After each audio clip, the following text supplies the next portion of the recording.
Nous, c'était Galapagos. Le deuxième groupe? KBC. Nous, c'était Colruyt. Nous, c'est Melexis. Bipost. Et nous, on a choisi Solvay. Nous, on a choisi VGP. Celles et ceux qui choisissent leur action préférée à la Bourse de Bruxelles, ce sont les élèves de 3e de Madame Guisset. La classe nous a contactés quelques semaines avant de faire ce choix, l'occasion pour Ondine Ouérès du Brief et moi-même de leur expliquer comment la bourse fonctionne, ce qu'ils peuvent faire avec de l'argent investi sur les marchés et aussi de les mettre en garde sur le risque qu'ils prennent en plaçant des euros dans des actions. Catherine Guisset est professeure d'économie dans le secondaire et elle a demandé à ses élèves de venir avec 4 € chacun. Avec cet argent, la classe a pu acheter quelques actions à la Bourse de Bruxelles pour devenir actionnaire d'une société pendant l'espace de quelques mois. À la fin de l'année scolaire, la classe a revendu les actions et le produit de cette vente a été versé à une œuvre caritative. Dans cet épisode, nous questionnerons le besoin d'éducation financière affiché par les jeunes. Nous aurons aussi l'occasion d'en discuter avec une professionnelle en la matière. Je suis Salim Nesba. Je suis Ondine Ouérès. Et nous vous proposons de retourner sur les bancs de l'école. Bienvenue dans la classe de Madame Guisset à l'Institut des Dames de Marie, situé à Schaerbeek. On y parle actions, obligations, rendement et crypto-monnaie.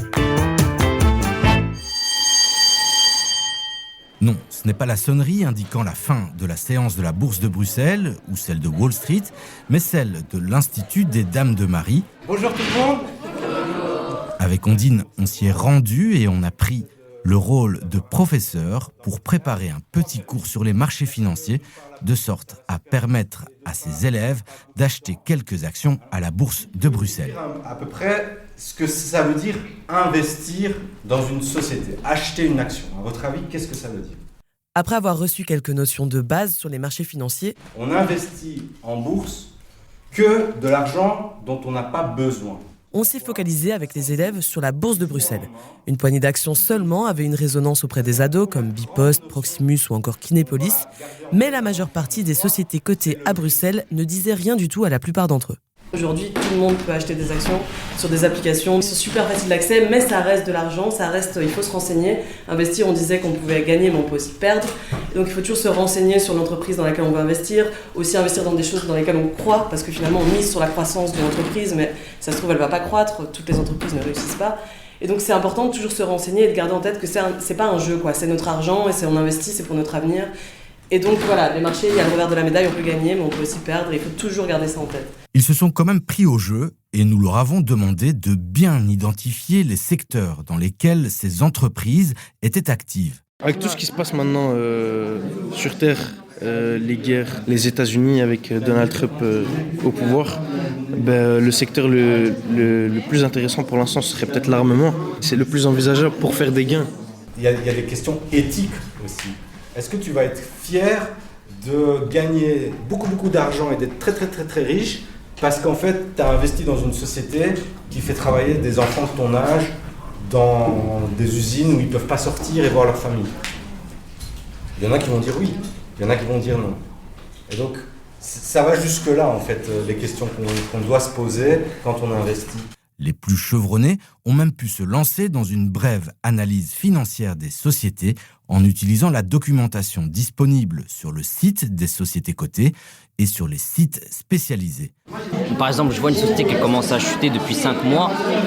Comment je peux trouver des informations pour comprendre pourquoi à ce moment-là elle a chuté? Première chose, c'est que tu dois comprendre dans quel secteur elle est. Ensuite, je vais sur le site de la société et je vais dans les relations avec les investisseurs. Et ici, il te dit pourquoi, qu'est-ce qu'il veut faire, son histoire.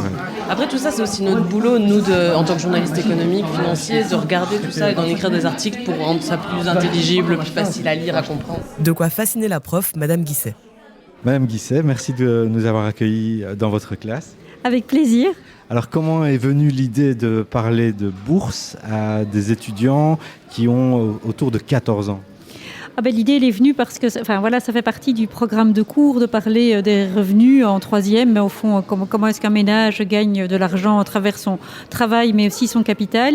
Et on voit les différentes possibilités sur un compte d'épargne, en achetant des actions et en achetant des obligations qu'on peut faire fructifier son capital. Côté en bourse, ça veut dire que son capital, il y a une partie, il n'appartient plus à la société, il appartient à des actionnaires Mais en anglais, quand une société veut aller en bourse, on dit qu'elle va être publique, en fait. Ça veut dire que monsieur, madame, tout le monde peut acheter une part de la société. L'idée a été émise par certains élèves en classe de dire mais en fait madame ce serait trop chouette d'acheter une action et moi je me disais acheter une action enfin oui non pourquoi comment et je me posais aussi la question au fond de ma responsabilité par rapport à ça de faire émerger ce genre d'idées chez des jeunes de 14 ans, d'avoir accès à de l'argent facile et de ça je voulais vraiment un peu démystifier ça. Et donc ça c'était la naissance de ce projet-là. Moi je me suis vraiment posé la question, j'ai été en parler avec ma direction, j'ai écrit une lettre aux parents pour bien baliser et mon envie c'était que chacun investisse une petite somme pour qu'il n'y ait pas de risque, pour que toutes les familles puissent participer à ce projet-là et qu'à la fin qu'il y ait des gains qu'il n'y en ait pas, qu'on revende cette action au profit d'un projet choisi par les élèves. Je me disais avant que vous veniez que j'irais tête baissée donner tout mon argent aux actions pour peut-être devenir quelqu'un d'influent. Mais suite à ce que vous avez dit en face de la classe, ça m'a fait réfléchir. Et cette éducation financière, actuellement, quand on a cet âge-là, dans l'école, c'est dur d'avoir des réponses et souvent on va la chercher sur les réseaux sociaux, sur Internet. Il y a des bonnes choses, mais il y a aussi des choses pour lesquelles on sent que c'est des élèves qui sont vulnérables. Oui, tout à fait. Je trouve que vraiment l'école ne répond pas, je trouve toujours à l'heure actuelle, aux attentes des élèves et de toutes les questions qu'ils ont et ils vont s'informer sur des réseaux sans croiser leur information et pourraient facilement tomber dans des pièges d'argent facile. Ce dont je ne me rendais pas tellement compte non plus maintenant, c'est l'accessibilité d'un achat d'action. Effectivement, maintenant, ça se fait en 2 clics et c'est tellement facile et que là, j'imagine tous les pièges dans lesquels les jeunes peuvent tomber. Et donc, je pense que oui, c'est vraiment aussi le rôle de l'école on est responsable de cette éducation-là aussi. Alors voilà, évidemment, ces élèves-ci ont la chance d'être dans un cours de sciences économiques et je pense qu'on est vraiment dans une école où on essaye que notre cours soit le plus actuel possible et le plus en lien avec leur questionnement à eux, raison pour laquelle on a lancé ce projet. Mais est-ce que c'est la mission de l'école ? Enfin, ça, c'est quand même aussi... peut-être que je me contredis là, mais je trouve que c'est une question à poser, quoi. Est-ce que c'est l'école ? Est-ce que c'est les parents ? Mais en tout cas, ça doit faire certainement partie de l'éducation à l'heure actuelle. Je trouvais ça très instructif, surtout pour des jeunes comme nous, qui cherchons à comprendre et à... L'école pourrait jouer un rôle dans l'éducation financière, mais je pense aussi principalement pour moi dans l'éducation aux médias de manière générale, dans l'éducation face à l'information qu'ils reçoivent, comment développer un esprit critique, comment analyser les informations qu'on a, comment les recouper. Je pense qu'au-delà de l'éducation financière, pour moi, ça rentre aussi vraiment dans le cadre d'une éducation aux médias. Et ça, je pense que ça manque cruellement à l'école. Et la bourse est un bon outil, je trouve, dans le sens où ça peut leur permettre aussi d'être un peu plus au courant de ce qui se fait autour d'eux, de la vie des entreprises. En tout cas, parce que moi je trouve ici qu'avec un projet comme ça et avec la bourse, ça éveille tout à fait leur curiosité. Et donc la motivation qu'il y a, ici je trouve que c'est vraiment le moteur de leur apprentissage, quoi. Ils sont ouverts, ils sont curieux, ils vont aller chercher des infos. Je suis sûre qu'au travers d'un projet comme ça, ils vont beaucoup plus apprendre que dans un cours classique, quoi. Est-ce que l'école est le bon endroit pour éduquer les jeunes à la finance ? On a beaucoup entendu dans la série de Podcast Tracker ou même dans le brief des personnes qui déploraient le fait qu'on n'apprenne rien sur la bourse à l'école. Pour répondre à cette question, nous avons tendu notre micro de l'autre côté de la frontière, en France, où Jeanne Lemélinaire, une ancienne banquière spécialisée dans la gestion de patrimoine, a lancé depuis quelques années des méthodes et des applications pour apprendre la finance à l'école, et cela dès l'enfance. Jeanne, première question, qu'est-ce que vous pensez de ce type d'initiative ? Écoutez, je trouve que c'est une initiative remarquable à plusieurs points. Premièrement, je trouve que ça permet aux élèves de s'approprier des concepts économiques. C'est vrai que parfois expliquer un concept et surtout la bourse, que ce soit à un adulte d'ailleurs ou à un jeune, c'est pas toujours simple de se projeter, etc. Et je trouve qu'en les ancrant dans une expérience réelle, ça leur permet vraiment d'avoir une réalité de l'investissement. Et donc, de ce côté-là, je trouve ça vraiment génial. Ensuite, je trouve que le fait d'investir des petits montants, même si c'est un montant symbolique, ça leur permet d'apprendre les bases de l'investissement. Et je pense notamment à la gestion du risque, à la diversification, qui sont des concepts très, très importants. Et puis enfin, le fait que les gains soient reversés pour une œuvre de charité, ça met une dimension vraiment sociale au projet. Donc forcément, sur cette initiative, je ne peux que valider et je pense même m'en aspirer pour mes ateliers dans les écoles en France parce que je trouve vraiment ça génial. Alors, vous avez déjà parlé de diversification, de gestion du risque. Quels sont les autres grands concepts à avoir en tête quand on se lance comme ça de manière assez ingénue, naïve en bourse, surtout à cet âge-là? Eh bien, au-delà de la diversification et de la notion de risque, je pense que c'est important de retenir la notion du temps aussi, de comprendre qu'un investissement en bourse, c'est un investissement long terme, et puis surtout aider les jeunes à dissocier investir et trader. C'est vrai qu'il y en a beaucoup qui pensent que, investir, c'est trader, c'est pas du tout la même chose et donc souvent, on va se rendre compte en plus que les meilleures performances, elles viennent sur le long terme et donc bien inculquer cette notion de temps et puis, je dirais aussi la notion d'analyse. Je trouve que c'est important aussi d'analyser les entreprises dans lesquelles on investit, de faire ses propres recherches, de comprendre pourquoi on investit sur telle ou telle entreprise, c'est-à-dire, que fait-elle? Quel est son positionnement dans son secteur d'activité? Quelle est sa santé financière? Et donc vraiment de faire ses propres recherches. Mmh. Et là, en l'occurrence, ils avaient investi 2 jours avant le Liberation Day et donc ils ont vu immédiatement un effet négatif sur leurs premiers investissements et leur professeur était assez heureuse en fait que ce soit passé dans ce sens-là et pas l'inverse. Justement, écoutons la professeure Madame Guisset réagir au timing choisi par la classe pour leur premier achat en bourse. Je pense qu'on a en fait vraiment aussi investi un moment un peu historique. Et donc ça, je pense qu'on a vraiment pu le vivre et pu le voir en direct, la dégringolade des marchés. Quelque part, je suis peut-être pas mécontente de face à des jeunes de ne pas être face à de l'argent facile et qui... en tout cas, je trouve ça très éducatif. C'est donc un bel exemple, Jeanne, de l'adage qui dit qu'on ne peut pas timer le marché. Bien sûr et puis aussi souligner, qu'on n'a aucune garantie de gain. Donc là, c'est vrai qu'ils ont pu le voir assez rapidement donc j'allais dire c'est génial, je sais pas, mais en tout cas pour l'apprentissage, effectivement, je pense que c'est une bonne chose et ça permet aussi peut-être de pouvoir ramener le côté émotionnel dans la gestion financière. Je pense que c'est une partie à ne pas oublier non plus quand on investit. Notre émotionnel nous fait souvent faire les mauvaises choses d'ailleurs, nous fait prendre les mauvaises décisions et donc je pense que, en tout cas, je ne sais pas si ça a été fait, mais que ça aurait pu être une bonne manière et un bon moment, de leur inculquer justement toute cette dimension émotionnelle face à l'investissement. Et dernière question, est-ce que vous pensez que l'école soit le meilleur endroit pour apprendre à investir en bourse? Je pense que l'école, c'est un très bon point de départ parce que ça offre un cadre neutre, très pédagogique et ça favorise aussi l'égalité des chances pour tous. Donc je pense que c'est un très bon point de départ. Après, l'objectif de l'école, c'est pas forcément de former des investisseurs, dès le collège, mais plutôt de leur donner les clés pour comprendre les premières notions de l'investissement, le fonctionnement de l'investissement, et puis leur permettre de faire des choix éclairés. Mais je pense que, il y a des acteurs qui sont complémentaires à ce que l'école peut apporter. Je pense notamment à la famille. Le cercle éducatif familial est très important aussi dans notre conception, et notre relation à l'argent. Alors on mettra toujours un point d'intention aux sources, que vous utilisez, surtout quand on est jeune, pour s'informer autour de toutes ces questions d'investissement parce que, TikTok et Instagram ne sont pas toujours les meilleures plateformes pour apprendre. Je dis pas qu'il n'y a, que du mauvais à retenir de ces plateformes, mais on ne sait pas toujours distinguer finalement, le bon du mauvais. Et puis le dernier acteur, complémentaire, je pense, à l'école dans cet apprentissage, c'est la banque, qui elle aussi a un devoir d'accompagner ses clients dans toutes ces questions d'éducation financière, d'apprentissage de ces concepts financiers. Et je pense que l'école, la famille, la banque et nos propres recherches personnelles permettent d'avoir finalement un scope assez complet de ce que peut être l'éducation financière et donc d'avoir les meilleures chances en tout cas de réussite et de choix éclairés à l'avenir. Et clairement, on entend que, en interviewant ces jeunes, que sur les réseaux sociaux, ils trouvent beaucoup d'informations financières. Alors, il y a à boire et à manger. Si on pouvait leur donner un conseil pour vraiment dissocier les informations de qualité des charlatans qui circulent sur ces réseaux, quel serait-il?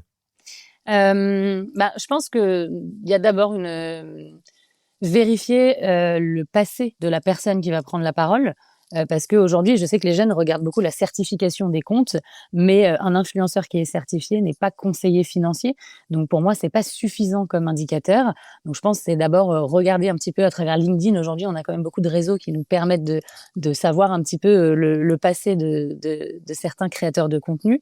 Et puis je pense qu'après, il y a des red flags qui sont assez voyants, comme je pense que quand on entend devenez riche sans risque et en 2 mois, en 6 mois, voilà, je pense que tout ça, c'est des red flags. Il y a des façons de parler qui sont à bannir, dans le sens où aujourd'hui, on serait tous riches. Hein, si on pouvait investir et devenir riche en 2 mois sans risque. Donc voilà, je pense qu'il faut faire attention aux discours qu'on entend, et puis aussi faire quelques recherches sur les personnes que l'on suit, que l'on souhaite écouter, pour vérifier la véracité, en tout cas, des propos. Les outils mis au point par Jeanne Lemélinaire et son équipe sont à retrouver sur leur application EasyWeb. On vous met les liens dans les notes de l'épisode. Chez nous, d'autres passionnés des marchés mettent au point des outils similaires pour parfaire son éducation financière, comme Grégory Guimin et Sophie Sommeville, qui viennent de sortir un cahier d'activités qui aide les enfants à mieux comprendre l'argent. Mais Salim, c'est à partir de quel âge qu'on peut investir en bourse en fait ? Alors en Belgique, comme dans la plupart des pays, l'âge légal pour investir est fixé à 18 ans. Mais on a déjà entendu dans Tracker des voix nous dire qu'ils avaient commencé à investir en bourse alors qu'ils étaient mineurs. En fait, ces personnes avaient accès au marché grâce à la participation de leurs parents. Autrement dit, ils investissaient en bourse sur le compte titre de leurs parents. Car la loi est claire à ce sujet, un mineur est incapable de gérer lui-même son patrimoine. C'est pour ça que pour la classe de Madame Guisset, c'est leur professeur qui a investi en bourse l'argent récolté par les élèves. Justement, nous avons retrouvé la classe de 3e secondaire quelques semaines après leur premier investissement en bourse. Ils sont venus nous rendre visite à la rédaction de l'Écho et nous avons recueilli leurs impressions de jeunes investisseurs. En plus de la voix de Madame Guisset, vous allez aussi entendre celle de 4 élèves, Jonathan, Maïssa, Henrik et Basile. Qu'est-ce que ça vous fait d'être devenu actionnaire ? En vrai, on apprend beaucoup de choses, même si nos actions sont un peu en baisse à cause des taxes que du coup Donald Trump a décidé de mettre en place. Mais ça nous apprend et je trouve que c'est une chouette activité que Madame Guisset nous a permis. Voilà. Faire, ouais. Et toi, Jonathan, quel est ton avis sur tes premières semaines en tant qu'actionnaire ? Pour moi aussi, c'est très chouette parce que c'est un projet de toute la classe et c'est bien de partager les actions et tout. C'était quoi vos 3 actions que vous avez choisies ? Bipost. Et Solvay et l'autre, je ne me rappelle plus. KBC. Donc vous avez pris 3 valeurs belges. Est-ce que vous savez dans quel domaine ces sociétés sont actives ? Bon, on va faire Bipost déjà, ça vous voyez un peu. Oui. Et KBC, vous voyez un peu, c'est quoi comme secteur ? Secteur bancaire. Solvay, tu disais ? Solvay, c'était pharmaceutique. Non. Alors Madame Guisset, on va les aider un petit peu. Oui, on va les aider un petit peu, mais plus dans le domaine de la chimie. Voilà. Mais Jonathan voulait investir dans Galapagos. Et Galapagos, ça, je pense que c'est plutôt pharmaceutique. C'est une biotech. Oui. Ça, c'était ton vote à toi, mais qui n'a pas été retenu par la classe. Alors, dans ce que tu disais, Maïssa, il y avait presque un regret de pas voir vos actions décoller et vous transformer en millionnaire. Alors, on rappelle, vous avez investi 100 € dans 3 actions pour voir ce que ça fait. Et à la fin de l'année scolaire, vous allez tout revendre et le produit de cette vente va être dédié à une œuvre caritative, si j'ai bien compris. Exactement, mais on ne l'a pas encore choisi. Voilà. Mais à quel point c'était utile pour vous d'utiliser la bourse, les marchés financiers, dans votre programme scolaire, pour apprendre des choses à vos élèves ? Je pense que la plus-value réelle de ce projet, c'est de bouger un peu les lignes en classe et d'aller vers quelque chose de très concret qui parle aux jeunes et qui du coup éveille vraiment leur curiosité. J'aurais fait ça sur un portefeuille fictif. Ils n'auraient pas été aussi intéressés que ce qu'ils sont par le suivi des actions, parce que c'est ce qu'on fait tous les vendredis. On regarde où en sont nos actions. Et donc, je trouve que là, j'ai vraiment des élèves curieux et attentifs. Je pense que c'est vraiment Pour moi, elle est là, la réelle plus-value, c'est la motivation d'apprendre et la motivation de comprendre le monde dans lequel on évolue. Vous êtes d'accord ? Oui. Ça a un petit peu attisé votre curiosité sur l'actualité, sur les informations, d'être devenus des actionnaires, de très jeunes actionnaires ? Oui. Oui, c'était mieux parce que c'était des vraies actions et on était plus investis. C'était plus dans le concret. Alors là, on est 1 mois et demi après. Faut savoir que sur ce mois et demi après, Donald Trump a changé plusieurs fois de cap.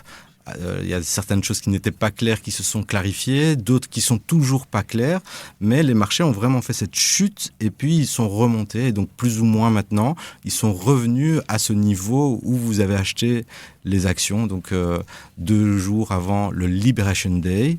Ce jour-là, il était connu de tous, il était à l'agenda. Nous, ici, à l'Écho, on se préparait à ce jour. On a même mis des effectifs un peu plus renforcés le mercredi soir. Et il y a eu un impact assez fort. C'est des choses qu'on ne voit pas tous les jours. C'est pas tous les jours comme ça sur les marchés. Est-ce que vous vous attendiez à ce que le politique ait un impact aussi important sur la bourse ? Moi plutôt non. J'ai cru que c'était plutôt par rapport au chiffre d'affaires qu'ils allaient se faire par exemple en 1 mois. J'ai pas cru que ça allait se faire par rapport avec Donald Trump, etc. Du coup moi ça m'avait un peu étonné. Oui, moi aussi je pensais pas que ça allait prendre autant d'ampleur. Là, on est à une phase où les entreprises ont présenté leurs résultats financiers. Mhm. Et donc, est-ce que vous avez suivi ça ? Vous n'avez pas vu qu'il y avait des gros changements dans les variations du prix ces dernières semaines, ces derniers jours ? Oui, si, ça a beaucoup baissé. Chez qui particulièrement ? Je suis revenue lundi avec un article de presse. Merci pour votre suivi, ça fait toujours plaisir. Solvay. Ah oui, avec Solvay, ils avaient fait une grande baisse, tournevis ou quelque... C'était pas ça ? Ah, ils avaient dévissé les voilà, marchés. c'est ça. Oui. Merci Henrik. Ce qui est déjà compliqué aussi pour eux, c'est par exemple la notion de résultat. Ils sont en option sciences économiques, mais la matière de l'année ne porte pas encore sur l'entreprise, et donc plus sur les revenus des ménages, raison pour laquelle on a abordé les actions. Et du coup, le suivi du résultat d'une entreprise, c'est des notions qu'ils découvrent pour l'instant, mais vraiment pour la première fois. L'important, c'est d'apprendre. Comme le veut la coutume dans notre podcast, nous proposons à nos invités de vous poser une question pour alimenter les débats dans notre groupe Les Traqueurs de l'Écho sur Facebook. On écoute la question de la classe de Madame Guisset. Notre classe aimerait demander aux traqueurs de l'Écho Comment savoir si nos sources sont fiables et éviter les fake news quand on investit en bourse ? Envie de répondre aux élèves de l'Institut des Dames de Marie ou d'entrer en contact avec nous ? Écrivez-nous à l'adresse podcast@leco.be ou venez rejoindre notre magnifique groupe sur Facebook, Les Traqueurs de l'Écho, où plus de 5000 investisseurs échangent quotidiennement sur les marchés.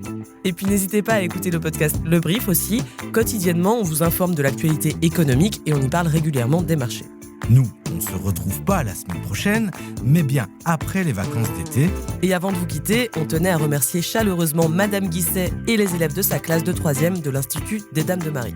Merci aussi à Julie Garrigue, la réalisatrice des podcasts Tracker, et Élise De Villers, qui nous a bien aidés sur cet épisode à l'occasion de son stage dans la rédaction de l'Écho. Merci aussi à toutes les personnes travaillant pour mon journal préféré qui ont de près ou de loin mis leurs pattes au podcast Tracker. C'était Salim Nesba et Ondine Oueres. À bientôt. Salut.